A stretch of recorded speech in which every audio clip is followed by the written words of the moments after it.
2024 లేదా 25లో డిగ్రీ లేదా బీటెక్ చదివారా? సాఫ్ట్‌వేర్ జాబ్ కోసం ఎదురు చూస్తున్నారా? అయితే కోడ్ జ్ఞాన్ 100 డేస్ కోర్సులో చేరండి, జాబ్ సాధించండి.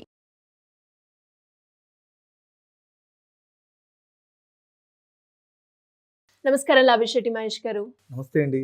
చాలా మంది కూడా పెళ్లి చేసుకొని అంటే ఎస్పెషల్లీ అమ్మాయిల గురించి మనం మాట్లాడుకుంటే బాగా చదువుకుంటారు, మధ్యలో గ్యాప్ వస్తూ ఉంటుంది ఏదో ఒక కారణం చేత.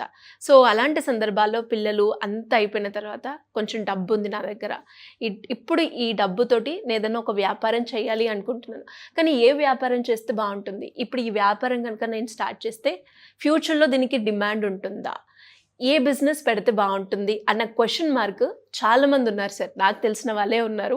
అంటే వ్యాపారం పెట్టాలి అనుకుంటారు, బట్ ఏ వ్యాపారం పెడితే బాగుంటుంది అంటే చీరలు అంటారా, ఇప్పుడు చాలా ఉంది దానికి కాంపిటీషన్, ప్లస్ చాలామంది కూడా ఉన్నారు. అది కాకుండా ఇంకేమైనా కొత్తగా పెట్టాలి అనుకునే వాళ్ళకి మీరు ఇచ్చే బిజినెస్ ఐడియా ఏంటి సార్ ఈరోజు? ఎస్పెషల్లీ సిరి గారు, ఎలాంటి గవర్నమెంట్ లైసెన్స్ లేకుండా పెట్టుబడి పెట్టాలి. మార్కెట్ అనేది ఫ్యూచర్లో పెరుగుతూ ఉండేటువంటి అవకాశాన్ని మనం గమనించినట్లయితే ఒక వండర్ఫుల్ బిజినెస్ ఆపర్చునిటీ అనేది ఉంది. ఎవరైనా చేసుకోవచ్చు అంటారా? ఎవరైనా చేసుకోవచ్చు, కానీ ఫ్యూచర్ ప్రోకాస్టినేషన్ చేస్తూ మనం ఇప్పుడు ఉన్నటువంటి మార్కెట్ మనం గమనిస్తే ఈవీ ఛార్జింగ్ స్టేషన్స్ ఈరోజు కేంద్ర విద్యుత్ మంత్రిత్వ శాఖ ద్వారా క్లియర్గా చెప్పబడుతున్న విషయం ఏమిటంటే ఎలాంటి లైసెన్స్ అనేది అవసరం లేదు. లైసెన్స్ లేనటువంటి వ్యాపార కార్యకలాపంగా ఈవీ ఛార్జింగ్ స్టేషన్స్ ఏర్పాటు చేసుకోవచ్చు అని ప్రభుత్వం ఇటీవల ప్రకటించడం అనేది జరిగింది. ఎంత ఉంటుంది సార్ ఇందులో పెట్టుబడి? సుమారుగా దీంట్లో 2 రకాల ఛార్జింగ్ స్టేషన్స్ అనేవి ఉంటాయండి. ఒకటి ఏసీ ఛార్జింగ్ స్టేషన్స్ ఉంటాయి, ఇది కొంచెం స్లోగా ఛార్జింగ్ అవుతుంటుంది. అంటే కొద్దిగా ప్లేస్ ఎక్కడైతే మీకు ఖాళీగా ఉన్నటువంటి ప్లేస్, అంటే మీకు రోడ్డు పక్కన ఉన్నటువంటి, అపార్ట్మెంటు పక్కన ఉన్నటువంటి, రద్దీగా ఉన్నటువంటి ప్రదేశాల్లో మీకు గల ఖాళీ ప్లేస్ ఏదైనా ఉంటే ఈ యొక్క బిజినెస్ మనం ఎస్టాబ్లిష్ చేసుకోవచ్చు. లైసెన్స్ అవసరం లేదు. లైసెన్స్ అనేది అవసరం లేదు. ఒకవేళ ఏసీ ఛార్జింగ్ స్టేషన్స్ పెట్టామనుకోండి, ఒక 8 నుండి 10 లక్షల రూపాయలు ఖర్చు అవుతుంది. అంటే 2 వీలర్స్ కానీ 4 వీలర్స్ కానీ ఛార్జింగ్ పెట్టుకోవచ్చు. కొద్దిగా స్లోగా ఛార్జింగ్ అవుతుంది. కొంచెం రద్దీ ప్రాంతాల్లో మనం కమర్షియల్గా అయినా సరే ప్లేస్ తీసుకొని డీసీ ఛార్జింగ్ స్టేషన్స్ పెట్టవచ్చు. అంటే మాల్స్లో కానీ హోటల్స్ దగ్గర కానీ, అంటే హెవీ కాస్ట్ ఉన్నటువంటి ల్యాండ్ కూడా మనం రెంట్కి తీసుకొని ఏర్పాటు చేసుకుంటే డీసీ ఛార్జింగ్ స్టేషన్స్ అనేది పెట్టుకోవాలి. అంటే దీంట్లో ఫాస్ట్గా ఛార్జింగ్ అవుతుంది. దీంట్లో మనకు 15 lakhs to 25 lakhs వరకు ఖర్చు అవుతుంది. ఇది ఈ యొక్క పెట్టుబడి ఇంత అవసరం. మరి ఇంత పెట్టుబడి అవసరమా? డిమాండ్ ఉంటుందా ఫర్దర్గా? 100% డిమాండ్ ఉంటుంది. ఎందుకని? ఈరోజు పెట్రోల్ మరియు డీజిల్కి ప్రత్యామ్నాయంగా స్వచ్ఛమైనటువంటి శక్తితో ముందుకు వెళ్ళాలి అనేటువంటి ఆలోచన ఈరోజు భారతదేశం కలిగి ఉంది. ఈరోజు మీరు చూస్తే మార్కెట్లో గ్రీన్ కలర్ బోర్డు కలిగినటువంటి వెహికల్స్ చూస్తున్నారా లేదండి? ఎన్నో వెహికల్స్ చూస్తున్నాం, పెరుగుతున్నవి. అవును. గత 2 సంవత్సరాలుగా చూస్తే 2 వీలర్స్ కానీ 4 వీలర్స్ కానీ కమర్షియల్ వెహికల్స్ కూడా గ్రీన్ కలర్ బోర్డ్స్ ఉన్నటువంటి ఎలక్ట్రిక్ వెహికల్స్ యొక్క వాడకం ఈరోజు భారతదేశంలో చాలా పెరిగింది. మన దగ్గర ఉన్నటువంటి స్టాటిస్టిక్స్ రిపోర్ట్స్ ప్రకారము రాబోయే 2030 వరకు మొత్తం వెహికల్స్లో 30% ఈవీ వెహికల్సే ఉండేటువంటి అవకాశం ఉంది. కాబట్టి రాబోయేటువంటి మార్కెట్లో మనం భాగం అయి ఉండాలి, ఆ లాభాల్లో భాగం కలిగి ఉండాలి. ఆ యొక్క మార్కెట్ను మనం క్యాప్చర్ చేసుకోవాలి అనుకుంటే ఇది ఒక చక్కని బిజినెస్.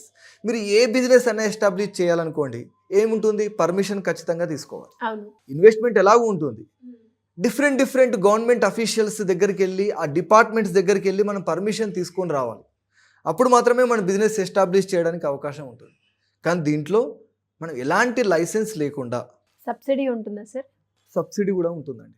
కేంద్ర ప్రభుత్వం ఏమని దీనికి సపరేట్గా ఈ డ్రైవ్ పథకం అనేది ఒకటి తీసుకొచ్చింది. దీంట్లో ఈవీ ఛార్జింగ్ స్టేషన్స్ ఏర్పాటు చేయడానికి ఏవైనా పరికరాలు మీరు ఒకవేళ కొనుగోలు చేయాలి అనుకుంటే వాటిపైన 25% సబ్సిడీ ఇస్తుంది. ఎందుకని? ఈ పథకం కింద సెంట్రల్ గవర్నమెంట్ 2,000 కోట్ల రూపాయలు కేటాయించింది.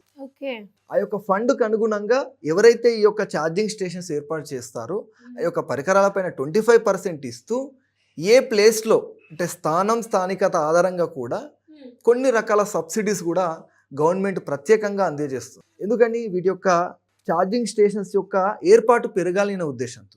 ఈరోజు మనకు దీని ఈవీ వెహికల్స్ యొక్క వాడకం పెరుగుతుంది, కానీ పెట్రోల్ బంక్ స్టేషన్స్ ఉన్నాయా? అన్ని ఉన్నాయా? లేవు. లేవు కదా. అంటే డిమాండ్ పెరుగుతుంది, మనకి ఇక్కడ అవైలబిలిటీ అనేది ఎక్కడ కూడా లేదు, తక్కువ ఉంది. అంటే ఈ గ్యాప్ని మనం ఫుల్ఫిల్ చేయాలి. ఈ అంతరాన్ని మనం ఎప్పుడైతే మనం క్లోజ్ చేయగలుగుతామో అప్పుడు ఆటోమేటిక్గా ఎవరైతే ఈవీ వెహికల్స్ వాడుతున్నారో వాళ్ళకు ఉన్నటువంటి ప్రాబ్లంకి సొల్యూషన్ ఇచ్చినట్లుగా ఉంటుంది. దాంతోపాటు ఎవరైతే ఈవీ వెహికల్స్కి ఛార్జింగ్ స్టేషన్స్ ఏర్పాటు చేయడం ద్వారా వాళ్ళు అడిషనల్ ఇన్కమ్ పొందడానికి కూడా అవకాశం ఉంటుంది. దీంట్లో ఆదాయం అనేది మనకు డిస్కమ్స్ నుండి మనం ఏం చేస్తాం, ఇక్కడ యూనిట్ ఏర్పాటు చేయడానికి అవసరమైనటువంటి ఎలక్ట్రిసిటీ తీసుకుంటాం.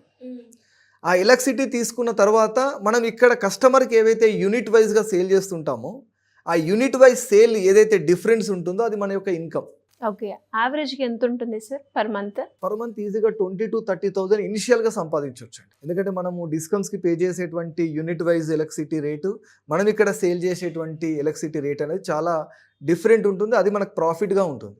ఓకే, ఇదే కాదు అదనపు ఆదాయం కూడా దీంట్లో ఉంటుంది. ఏంటి సార్? ఇప్పుడు వెహికల్స్ అనేది ఛార్జింగ్ అవ్వాలి, అవునా కదండి.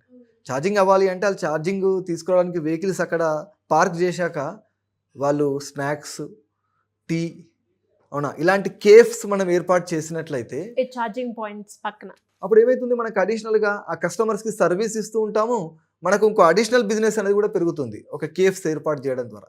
ఇలా డిఫరెంట్, ఎందుకంటే అక్కడ టైం స్పెండ్ చేయడానికి కస్టమర్ రెడీగా ఉన్నాడు, ఖచ్చితంగా అతను మెంటల్గా డిసైడ్ అవుతాడు సమ్ 15 minutes మనం ఇక్కడ టైం స్పెండ్ చేయాలనే ఉద్దేశంతో. కాబట్టి అక్కడ పార్క్ చేసి ఛార్జింగ్ అవుతున్నంత సేపట్లో అతను తన యొక్క అడిషనల్గా మనకు బిజినెస్ ఇవ్వడానికి అవకాశం ఉంది.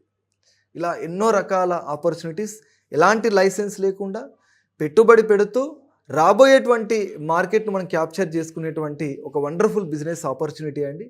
ఖచ్చితంగా ప్రతి ఒక్కరు ఇది గ్రాప్ చేసుకుంటే వాళ్ళకున్నటువంటి ఖాళీ స్థలం ద్వారా అదనపు ఆదాయం సృష్టించుకోవచ్చు. అండ్ మీరు అన్నట్టుగానే ఫర్దర్గా కూడా ఎక్కువగా ఇవే వస్తాయి కాబట్టి బిజినెస్ పరంగా ముందు చూసినా కూడా దీనికి డిమాండ్ ఉంది అని తెలుస్తూ ఉంది.